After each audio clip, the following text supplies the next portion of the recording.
આમ બાદ આપનું સ્વાગત છે। સમાચારમાં આગળ વધીશું।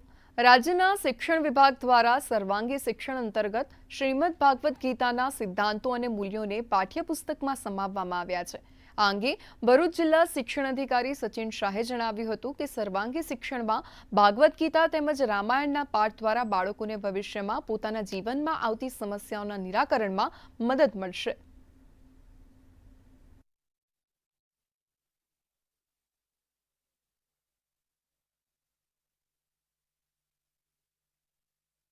આ પુસ્તકમાં ભગવદ્ ગીતાના શ્લોકોને અનુરૂપ મહાભારત રામાયણના પ્રસંગો ને અનુરૂપ પ્રસંગો ચિત્ર વાર્તાઓ આપેલ છે, જે વિદ્યાર્થીઓને ખૂબ જ આનંદ આપે છે અને બાળકો તેના શિક્ષણમાં ખૂબ જ રસ દાખવે છે।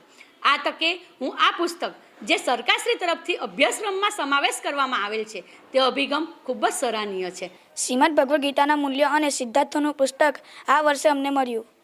એ પુસ્તકમાંથી અમને મહાભારત અને રામાયણના ઘણા પાત્રો વિશેની જાણકારી મળી। મેં આખું પુસ્તક વાંચ્યું છે।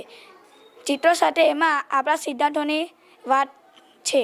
આ મૂલ્યો અને સિદ્ધાંતો જો આપણે જીવનમાં ઉતારીશું તો જીવનમાં સરળતા આવશે અને જીવન સરળ બનશે।